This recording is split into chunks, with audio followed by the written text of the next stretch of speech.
जब वो दुआ में अल्लाह को याद करता था तब उसको धक्का दिया जाता था कि अभी रमजान में जब मस्जिद अक्सा में मुसलमान नमाज पढ़ने ऐसे जाया करता था ऐसे, तब उसको लातों से मारा जाया करता था। कि इजराइलियों से मैं इतना कह दूं कि तुम जितना भी जुल्म उठा लो, जितना भी कर लो, जितना ही मार लो, जितना ही पीट लो, जितने अत्याचार कर लो, ताबूत सकीना तुम्हारे हाथ में नहीं आएगी। ताबूत सकीना इजराइलियों की ताकत थी, यहूदियों की ताकत थी। जब ये जंग में जाया करते थे उसी बक्से को लेके जाया करते थे। इन्होंने कई जंग फतेह की है। वो एक जादुई बक्सा था जिसे सेना निकलती थी, तौरेत की ओरिजिनल कॉपी है उसके अंदर। बिस्मिल्लाहिर्रहमानिर्रहीम, अस्सलाम वालेकुम नाजरीन। जैसा कि आप सबको पता है कि मौजूदा बैतुल मुक़द्दस यानी फ़लस्तीन और इसराइल के दरमियान जो तनाज़ा चल रहा है, जिस तरह की तमाम दुनिया की यहूद, तमाम दुनिया के कुफ़ार जमा हो के फ़लस्तीन और मौजूदा बैतुल मुक़द्दस जो अर्ज़ मुक़द्दस है, जो अम्बिया की सरज़मीन है और तमाम मुसलमानों के क़िबले अव्वल है, यहूद इसके पीछे क्यों लगे हैं और उसमें ताबूती सकीना आखिर क्या है? ऐसा कौन सा राज है ताबूती सकीना का कि उसमें ऐसा क्या है कि यहूदी उसके पीछे लगे हुए हैं? और उसमें हैकल सलेमानी क्या है और बैतुल मुक़द्दस के अंदर ऐसे कौन कौन से राज है? शायद इसके बारे में कोई भी मुसलमान नहीं जानता, मुसलमानों को इसके बारे में बहुत ज़्यादा इल्म नहीं होता। लेकिन आज आप लोगों को एक ऐसा बयान दिखाता हूँ, आज आप लोगों को एक ऐसे बंदे के साथ मिलाता हूँ, एक हिंदू पंडित, वो ताबूती सकीना के बारे में क्या कहते हैं। उसके पास इतना नॉलेज है, उसके पास इतनी मालूमात है कि आप हैरान रह जाएंगे। एक हिंदू होने के बावजूद वो इस बारे में कितना नॉलेज रखते हैं, कितना उसके पास कितना इल्म है। तो आइए और चल के देखते हैं कि हिंदू पंडित इसके बारे में क्या कहते हैं कि ताबूती सकीना क्या है, फ़लस्तीन के अंदर क्या हो रहा है, यहूदियों ने फ़लस्तीन के ऊपर अटैक क्यों किया हुआ है। तो आइए देखते हैं वीडियो, इसके बाद बात करते हैं। कि अभी रमजान में जब मस्जिद अक्सा में मुसलमान नमाज पढ़ने ऐसे जाया करता था ऐसे, तब उसको लातों से मारा जाया करता था। जब वो दुआ में अल्लाह को याद करता था तब उसको धक्का दिया जाता था।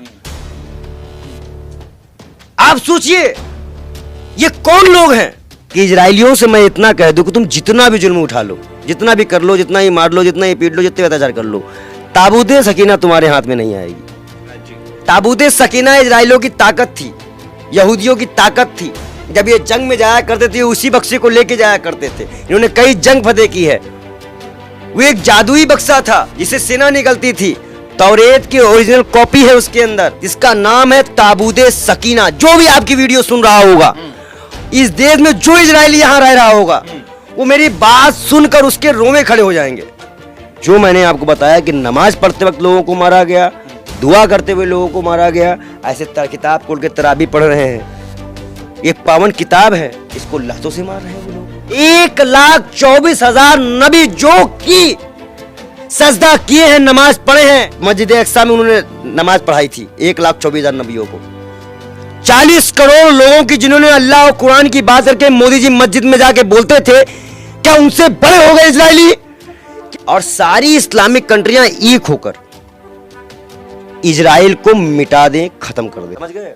नमस्कार, मैं हूं देव। इसमें आप देख रहे हैं लोकतंत्र टीवी। इजराइल और फिलिस्तीन के हमले के बाद अब देश ने करवट ले लिया। आप सोचिए कि जिस देश का प्रधानमंत्री जाहिर तौर पर इजराइल के समर्थन में हो, अमेरिका के समर्थन में हो, और देश के तमाम लोग यानी कि बड़े बड़े सेलिब्रिटी जैसे शाहरुख खान और यूनिवर्सिटी के बच्चे वो फिलिस्तीन के साथ हो, तो समझिए उस देश का क्या ही मंजर होगा। दरअसल फिलिस्तीन के समर्थन में देश के तमाम लोग खड़े हैं और भारत के राजा, किंग ऑफ इंडिया यानी कि प्रधानमंत्री, वो इजराइल के समर्थन में है। कहा जा रहा है कि इजराइल से व्यापारिक संबंध है, तरह तरह की बातें चल रही है। लेकिन इस विषय पर खास बातचीत करने के लिए हमारे साथ बाल योगी महंत जी जुड़ चुके हैं। महंत जी, कैसे देख रहे हैं? पंडित जी, आप तो बड़े बारीकी से इस्लाम को मानने वाले हैं, इस्लाम को जानने वाले हैं, कुरान को पढ़ते हैं। कैसे देख रहे हैं ये इतना बड़ा मसला जो है? देखिए, आपको पता है ये मसला क्या है?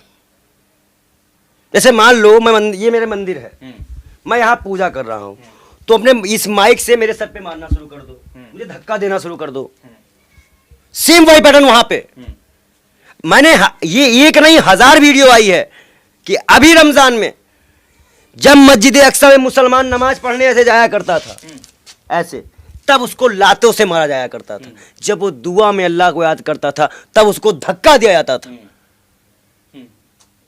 आप सोचिए ये कौन लोग हैं? ये वो लोग हैं जिनको उन्होंने अपनी जमीन दी रहने को, यहूदी यहूदी, इजराइली, यहूदी कौन? और ये याकूब के ही नाम से इनका वंशज है। यहूदी हाँ, और ये जिसको ढूंढना चाह रहे हैं, जो ये चाह रहे हैं, फिलिस्तीन में जो मांग रहे हैं, जो इनकी खोज है, वो इनको नहीं मिलेगा, जिसका नाम है ताबूते सकीना। जो भी आपकी वीडियो सुन रहा होगा, इस देश में जो इजरायली यहां रह रहा होगा, वो मेरी बात सुनकर उसके रोमे खड़े हो जाएंगे कि इस पंडित को ताबूते सकीना के बारे में कैसे पता, क्योंकि मुसलमानों को भी इसके बारे में नहीं पता है। क्या है ताबूते सकीना, क्या है पर महाराज जी? ताबूते सकीना इजराइलियों की ताकत थी, यहूदियों की ताकत थी। जब ये जंग में जाया करते थे, उसी बक्से को लेके जाया करते थे। इन्होंने कई जंग फतेह की है। वो एक जादुई बक्सा था जिससे सेना निकलती थी। तौरेत की ओरिजिनल कॉपी है उसके अंदर। कई नबियों के पहने हुए कुछ उनके चीजें हैं, उनके कपड़े हैं उनके अंदर। वो एक ताकतवर बक्सा है। और जो दीवालों में जाके रोते हो ना आप लोग, ये इजरायली रोते हैं। अच्छा। ये पक्के मकान, इनके पहला पक्का मकान बनता ही नहीं था, ये कपड़े के मकान में रहते थे। ये इजराइलियों का इतिहास है। जितने भी इजरायली मेरी वीडियो सुन रहे होंगे, उनके रोंगटे खड़े हो जाएंगे कि हिंदुस्तान का एक पागल सा दिखने वाला बाल योगी महाराज मेरी पोल खोल दिया। ये लोग मतलबी होते हैं। ये लोग एक चीज मैं बताता हूं, इनका कॉन्फ्लिक्ट क्या है इस्लाम में। अल्लाह ने 4 किताबें आसमानी भेजी, तौरेत, अंजीर और एक और है, और कुरान, एक और किताब है। 4 किताबें भेजी। उन चारों में 3 किताब जो है वो एक ही उम्मत के लिए, एक नबी के हाथ से भेजी। वो उसी उम्मत के लिए थी और उसी के लिए थी। लेकिन जो लास्ट पैगंबर हजरत मोहम्मद साहब आए, उनको जो कुरान मिली वो पूरे इस्लाम के लिए थी, पूरे उम्मत के लिए थी। 1,24,000 नबी जो की सजदा किए हैं, नमाज पढ़े हैं हमारे नबी मोहम्मद साहब के मार्फत से। मस्जिद अक्सा में उन्होंने नमाज पढ़ाई थी 1,24,000 नबियों को। ये इस फिलिस्तीनियों का मानना है। और यहूदियों का था, हिटलर ने भगाया कुत्तों की तरह, तुमने उनसे कब्जा करवा लिया। देश के प्रधानमंत्री को अगर विदेश नीति ये बात करनी चाहिए तो क्या वो हमको बताए कि जब वो 2017-18 में फिलिस्तीन इजराइल की यात्रा जब वो किए थे, तो हाइपेनेशन थ्योरी जो उन्होंने दी थी कि ना हम इजराइल के भी साथ हैं और फिलिस्तीन के भी साथ हैं, जबकि हमारे देश में भी स्वतंत्रता सेनानी हम रह चुके हैं, हमारे लोग रह चुके हैं।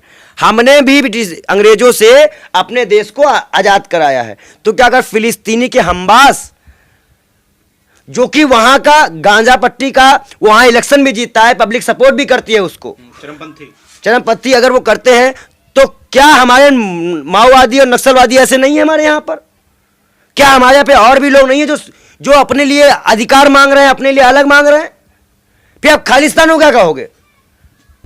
आप एक खालिस्तान के लिए कांग्रेस रिश्ता तोड़ दिए, वो आतंकवादी एजेंडे चला रहे थे आपके कहने के अनुसार, तो फिर आप भी तो ये आतंकवादी का साथ दे रहे हैं ना इजराइल का, क्योंकि वो दूसरे के मुल्क पे कब्जा कर रहा है। अमेरिका इसमें अपना बदला लेना चाह रहा है। अमेरिका चाह रहा है कि ईरान बोल दे और एक और मुसलमान कंट्री को हम तबाह बर्बाद कर दे, जैसे इराक को किए थे। ये बहुत मसला है। आप पूछो हमें कैसे पता? कैसे पता? यूपीएससी स्टूडेंट है हम। मोदी की तरह अनपंग उठा टेक नहीं है, योगी जी की तरह घंटी नहीं बजाते, नहीं करते हम। इसलिए मैंने आपको जो रिपोर्ट दी उसमें इजराइलियों को भी शामिल किया। अब आते हैं इजराइलियों के एक इतिहास पे, और मैं आपको अच्छी बात बता दूं। ऐसे मान लीजिए हम सब हिंदू हैं, आपके कुल देवता अलग होंगे, हमारे कुल देवता अलग होंगे, किसी के अलग होंगे।